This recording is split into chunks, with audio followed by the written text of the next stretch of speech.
নমস্কার, সুপ্রভাত। কেমন আছেন সবাই? আমি অনন্যা। অনন্যার ব্লগসের আরও একটি ঝাঁ চকচকে নতুন ব্লগে আপনাদের সকলকে জানাই অনেক অনেক অনেক স্বাগত। আশা করছি আপনারা সকলে খুব ভালো আছেন, সুস্থ আছেন, সাবধানে আছেন, নিরাপদে আছেন। আমরাও বেশ ভালোই আছি। আজ দিনটি সোমবার, সকাল এখন 10:30 মতো বাজে। আপনাদেরকে সাথে নিয়ে ঠিক এখন থেকেই আজকের ব্লগটি আমি শুরু করছি। যথারীতি প্রতিদিনের মতোই সকালে ঘুম থেকে উঠে ব্রাশ করে ফ্রেশ হয়ে নিয়েছি। তারপর মায়ের হাতে হাতে টুকটুক করে বাসি কাজগুলো কমপ্লিট করেছি। তারপর সকালবেলাকার চা পর্ব মিটিয়ে বেডটাকে গুছিয়ে নিয়েছি। তার সাথে সাথে ঘরের যাবতীয় আসবাবপত্রগুলো মুছে ক্লিন করে নিয়েছি। এর মধ্যেই সান্ত্বনা দিদি এসে হাজির। তাই সান্ত্বনা দিদি প্রথমেই জামা কাপড়গুলো কেচে দিতেই আমি ছাদে নিয়ে গিয়ে মেলে দিলাম। যদিও ভালোই রোদ উঠছে কয়েকটা দিন ধরে, কিন্তু শীতের বেলার রোদ তো বেশ তাড়াতাড়ি পড়ে আসে। সেই জন্যই জামা কাপড় যত তাড়াতাড়ি রোদে শুকোতে দেওয়া যায় ততই মঙ্গল। না হলে বিকেল বেলায় যখন জামা কাপড়গুলো ছাদ থেকে তুলতে যাই তখন দেখি বেশিরভাগ জামা কাপড়ই ভিজেই রয়ে যায়। পরের দিন সকালে উঠে আবার জামা কাপড়গুলোকে রোদে দিতে হয়, এই এক ঝক্কি। সেই জন্যই জামা কাপড়গুলো মেলে দিয়ে এলাম। জামা কাপড়গুলো মেলে দিয়ে এসে দেখছি মা রান্নাবান্না শুরুই করে ফেলেছে। আজ যেহেতু সোমবার, তাই আজ তো ননভেজ খাওয়ার দিন। আজ বিশেষ কিছু রান্না না হলেও আজ রান্না হচ্ছে আলু ফুলকপি দিয়ে রুই মাছের ঝোল, ফ্রিজে থাকা গতকালের ডাল আর শাক বের করে গরম করে নেওয়া হয়েছে। তাতে করেই আজকের রান্নাবান্নাটা খুব তাড়াতাড়ি কমপ্লিট হয়ে গেল। আর হ্যাঁ, উচ্ছে বেগুন ভাজা সে তো রয়েইছে। মা রান্নাবান্না শুরু করলেও শেষটা কিন্তু আমিই করলাম। তারপর মশলাপাতির কৌটোগুলো ক্লিন করে নিলাম। আর এর মাঝখানে মা এসে গরম থাকা অবস্থাতেই ভাত হাঁড়ি থেকে হটপটে ট্রান্সফার করে নিল, নয়তো ভাতগুলো ভীষণ ঠান্ডা হয়ে যায়। সেই জন্যই হটপটে রাখলে গরমই থাকবে, সেই আশায় আর কি। তারপর যথারীতি মা স্নান সেরে পুজো করতে চলে গেল, আর আমি এদিকে গ্যাস রান্নাঘর ক্লিন করলাম। তারপর ছাদে এসে এক এক করে সব জামা কাপড়গুলো উল্টে পাল্টে দিলাম।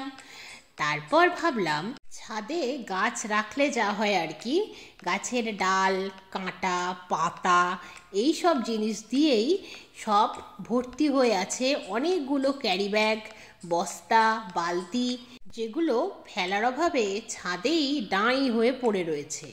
ছাদের যে দিকটা ক্লিন সেগুলোই তো প্রতিদিন আপনাদেরকে ভ্লগে দেখানো হয়, কিন্তু যা কিছু ময়লা আছে সেগুলো তো কখনোই দেখানো হয় না।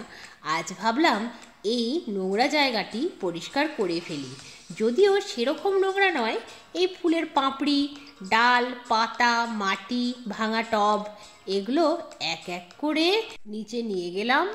তারপরে নির্দিষ্ট যে ময়লা ফেলার জায়গা রয়েছে বাড়ি থেকে বেশ কিছুটা দূরে, সেখানে গিয়ে ফেলে দিয়ে এলাম।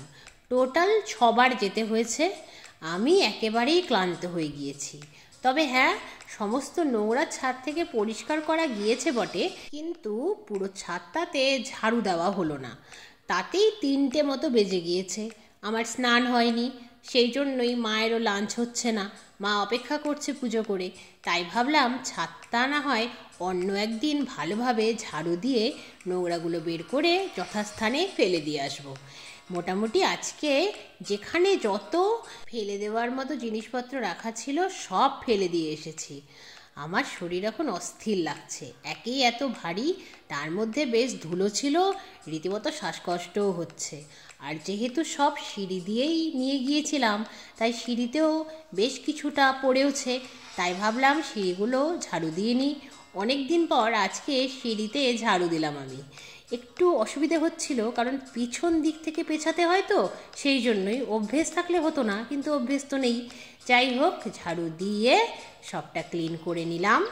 তারপরে স্নান সেরে এলাম। স্নান সেরে এসে মা মেয়েতে মিলে করলাম লাঞ্চ করেই নিচের জানলা দরজা সব বন্ধ করে দিয়ে চলে এলাম ছাদে এসে দেখছি কিছু জামা কাপড় শুকোলেও কিছুটা শুকোয়নি। তাই অগত্যা ভিজে জামা কাপড়গুলো সিঁড়ি ঘরের ভেতরে থাকা দড়িগুলোতে মেলে দিলাম, শুকনো জামা কাপড়গুলো ভাঁজ করে নিলাম। আর মা এদিকে 2টো খুঁটি এই টবের মধ্যে পুঁতে দিয়ে গাছগুলোকে বেঁধে দিল, নয়তো যা হাওয়া দিচ্ছে গাছগুলো যে কোনো সময় হেলে যাবে, সেই জন্যই। তারপর এক এক করে সব গাছগুলোতে জল দিয়ে নিলাম। গাছে জল দিতে দিতে ব্যথাটা আবার বেড়ে যাচ্ছে। সকালের দিকটাতে ছাদ থেকে যখন নিচে নেমে গেলাম, তারপর থেকে আমার বাঁ পায়ের যে পোর্শনটা ভেঙে গিয়েছিল, প্লাস্টার হয়েছিল, সেখানে ভীষণ যন্ত্রণা করছিল।